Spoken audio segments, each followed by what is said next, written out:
बातमीपत्र सविस्तर पाहूया। 6 नंतरच्या मतदानाचे सीसीटीव्ही फुटेज मिळावं, उच्च न्यायालयाच्या माध्यमातून निवडणूक आयोगाकडे मागणी करणार शरद पवार गटाचे आमदार रोहित पवार यांनी हे वक्तव्य केलेले आहे।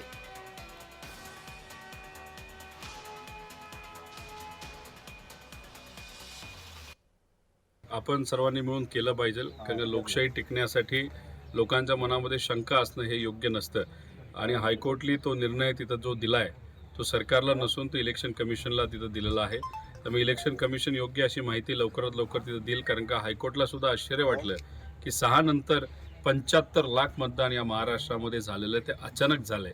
आता ते मशीनली केलंय का कसं केलंय हे सुद्धा आपल्याला तिथं बघावं लागेल।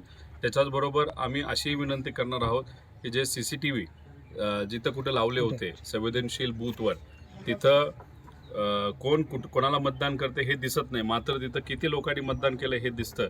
जर 100 लोकांनी मतदान केलं असेल तर मतदानाचा आकडा 100च असावा अशी आमची अपेक्षा आहे।